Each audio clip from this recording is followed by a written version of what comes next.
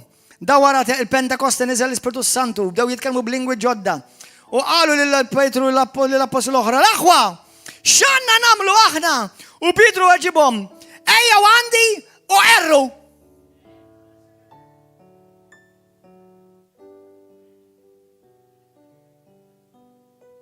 Sorry, mhux hekk qal. Indmu! Iġviri dur b'qalbek kollha lejn Ġesu. U jitgħammed kull wieħed minnkom f'isem ta' Ġesu Kristu biex nobiedkom jiġu maħfura. Smajta? Emmen jitgħammed ħalli dnubek jiġi maħfura. Amen. U intom tirċivu d-don tal-Ispiritu Santu għax din il-weda qiegħda għalikom u għall-uliedkom għal dawk ta' Malta, tal-Amerika, ta' Għawdex, ta' ċina, ta' kull imkien. U għal dawk kollha li huma fil-bot, dawk kollha li l-muri Alla tagħkom sejħilhom. Halleluja. Atti 15. Morru hemm malajr. Woo! Jesus. Thank you, Holy Spirit. Grazzi mulej. Li inti għażilt il-bniedem dajjef biex turi l-qawwa u l-glorja tiegħek. Atti 15:38. Għaliex isimgħuni, għaliex importanti dawn l-iskritturi?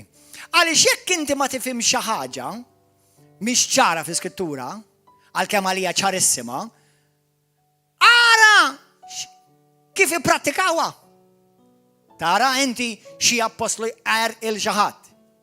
Tara xi apostlu jxandar il-xi ħadd ejjandi Le, mela żgur mhux hekk fehmuha dawk, int kif qed tifhem hekk?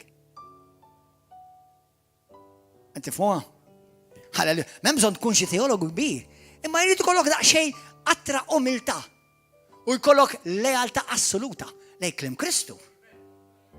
Irrelevanti jekk toffendilek it-tradizzjoni tiegħek. U twaqqalek l-alla tfolos li int bnejt.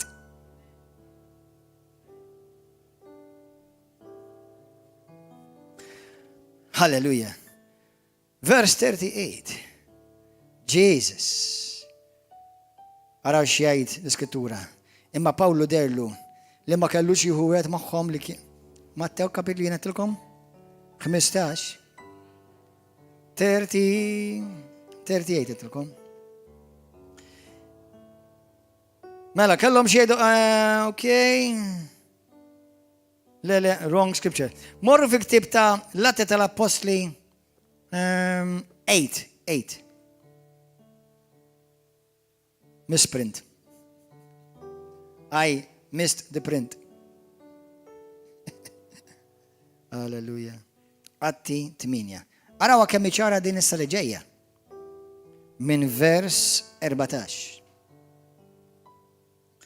Mela għandna hawnhekk għandna l-apostli, għandna dawk li Ġesu bgħat biex jixandu l-maħfra tan-nubiet. Ara daw issa dawk li jgħidu li għandhom is-seta jaħfru d-nubiet. Li by the way intom kollha għandkom is-seta biex jaħfru d-nubiet. Apparti li intom għandkom is-seta taħfru d-nubiet ta' nies li offendu lilkom personali, però intom ukoll intom xandu l-Vanġelu għandkom is-seta biex in-nies ixxandrulhom il-maħfra tan-nubiet. Amen. Halleluja. Vers 14. L-apostli li kienu Ġerusalem sebaw li Samarija laqat il-kelma talla. U batu hemm, all right, għajna naqbżu għadik. Hawnhekk fejn niżel l-Ispiritu Santu fuqhom sewwa. Mbagħad kien hemm wieħed jismu Xmun. Acts 8. Mela, ħanibda vers issa għax mħabba l-ħin m'għandniex ċans biex naqraw il-passaġġ kollu. Dak kien hemm Xmun saħħar. Kien saħħar suppost dal-lejl mulej sewwa u f'daqqa waħda meta beda jara li l-apostli għala tużhom bil-qawwa tal-Ispiritu Santu qallhom tuni din is-seta tal-qawwa tal-Ispiritu Santu ħalli meta jnimmit idejja fuq ħadd ieħor ukoll tinżel l-istess seta u qawwa fuqhom bħal ma narat lilkom jagħmlu. U wara x'qalu l-apostli. Vers 17. Imbagħad l-apostli qegħdu jdejhom fuqhom u huma rċievu l-Ispiritu Santu meta xmun ra l-itqajt tal-idej tal-apostli kienu jirċievu l-Ispiritu Santu. Huwa offra l-flus lill-apostli u qalilhom għadu din is-seta li wkoll biex kull min qiegħed idej fuqu jirċievi l-Ispiritu Santu. Imma Pietru wieġbu. Ejja għax għandek bżonn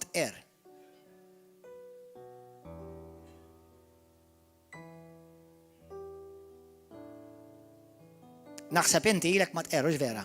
Għandek bżonn qrara sewwa jela. Hekk għamel. Alla jeqret flusek u lilek magħhom. La darba ħsibt li bi flusek tista' tixtri d-don tiegħu.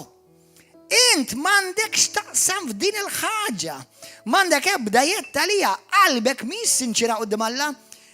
Indem marru x'andru l-indiema u l-maħfra indem min dan il-ħażen tiegħek u jiena nitlob għalik. Le ma qallux hekk da. Qallu itlob int il-mulej biex forsi jaħfillek dan il-ħsieb tiegħek. Hawnhekk kienu kieku jiena Pietru u kieku jiena naqbel kull rispett lejn il-ħbib tagħna Kattolċi jew mhux Kattolċi jien Kattolku inkun nagħlem hekk għax kont bħal kont blaj kull ma ballawli.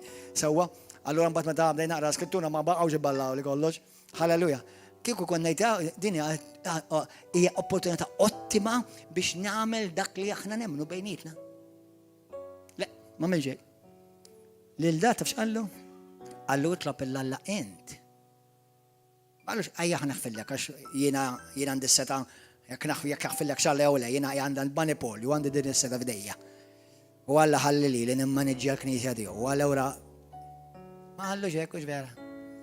Għallu indem minn dnubitek int u itlob lill-Alla int biex jaħfer lilek id-dnubit, mhux jien.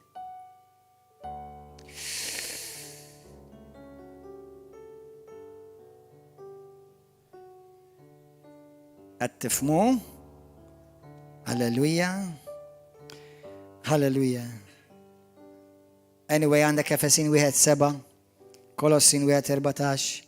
Ħanaqralkom waħda oħra. Kolossin 1:14. Ejja nqummu bimifqa.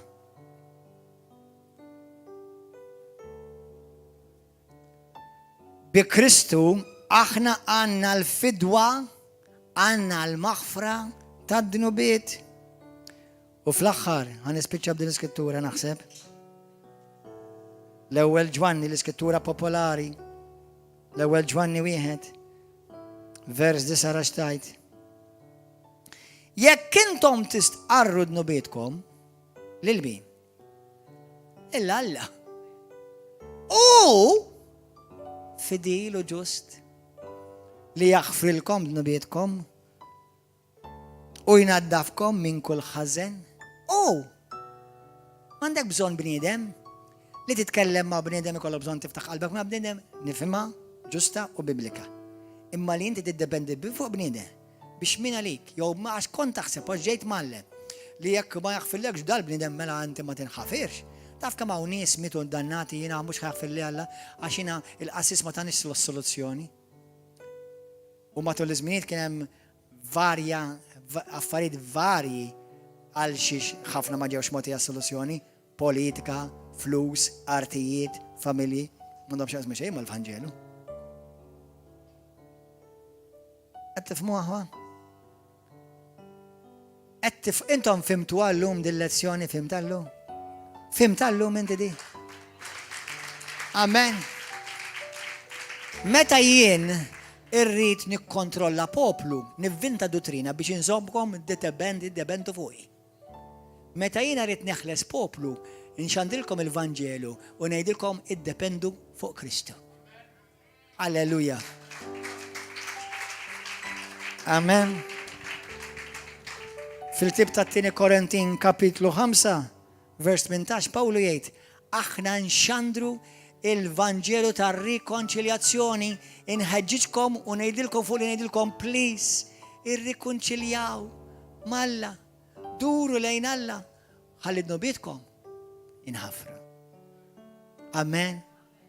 Issa, għal dawk kattolċi li intom smajtu dal-messaġġ, M'għandi xejn kontra dakom, jien kont bħalkom. Ma skoprejt il-Ġesu. U l-idoli kollha reliġjużi li kelli tkissru. Dak li kien tajjeb, żammejtu. Dak li kien ġej mill-bniedem, aċċattu. Amen? U bħali, mhux ftit hawn, u mhux ftit toddhom fuq dik. Miljuni kbar. Anzi, biljuni. Biljuni. X'ħadd tagħmel inti lejla? Int li qed hawn xi ħadd jgħid li passer kelli bżonn nisma' dal-messaġġ illejla? Grazzi mulej. Int x'ħadd tagħmel qed tisma' dal-messaġġ? Ħaddur lejn Kristi jew le? ħadd taħsibha. Tgħid li irti nitkellem ma' xi ħadd, tkellem ma' 100 persuna. Imma jekk ma jgħidulekx x'tgħid l-Iskrittura fil-kontest, ħajjerġgħu jiżvijawk u jdawruk ma' kull montanja li teżisti. Tkellem ma' min trid, praise God. Għal dawk kollha tixtiequ tagħtu ħajtkom il-Ġesu għall-ewwel darba li jdek hawn xi ħadd ixtieq jagħti ħajtu lill-Kristu għall-ewwel darba. M'hawnx għalik prosi, għal l-ewwel darba. Ma nafx. Għax inti għandek nies li jiġu l-fellowship mhux bil-fors kun taw ħajthom il-Kristu. Għalhekk jiena dejjem hawn xi ħadd ixtieq jagħti ħajtu l-Kristu lejla l-ewwel darba li jdek hawn xi ħadd. Itlob miegħi inti issa stess. Missi qaddis. Qiegħda talba warajja minn qalbek. Ejlu grazzi ta' ibnik Ġesu. Illum nemmen li Ġesu biss għandu s-seta li jaħfer id-nubiet. U ta' din is-seta lili li jiena ħnubieti number 1 jiġi maħfura. Permess tad-dem tiegħu, permess tal-mewt u l-qawmin tiegħu. U jiena wkoll naħfer lil kull min weġġani. U mola qaddis grazzi li inti wkoll sejjaħli biex bix-xhieda ta' ħajti u bix-xandir tal-Vanġelu il dawk kollha mulej li jxandru u dawk kollha li jirċievu l-Vanġelu tiegħek ikollhom il-maħfra tad-nubiet. Mola jaħfir li d-nubieti. Ħolni minn kull ħakma, minn kull madmad tal-għadu. Ħolni mulej. U imlini bil-Spiritu Santu. Għatini qalb għalik. Għatini qalb għal-verità. Mulej Ġesu għatini l-għacċa lik. Mulej la tħallinix inkun ingannatu żvijat. Irrid nibni ħajti fuq il-blata li ma tiġi mħarka minn xej u minn ħadd. Jinlum nibni ħajti fuq Ġesu Kristu li bentalla l-ħaj. Is-sit u s-Salvatur ta' ħajti għal-glorja tiegħek missir. Amen. Jekk inti għaddi talba minn qalbek vera. Vera! Kull dnub li qatt ikkommettejt huwa maħfur. U ta' jekk ħa nagħmel għadha dnub, maħfur ukoll. Nista' nagħmel irid le. Meta titwieled minn ġdid imbagħad id-dnub jibda jdejqek. Meta titwieled minn ġdid imbagħad taf li Alla jaf li qed tikber għandek ċertu djufijiet, tiddilja ma' dawk id-djufijiet mhux tiskużhom. U mbagħad meta tisbalja tgħidlu mulej, ups. I did it again. Aħfilli. U l-mulej aħfillek.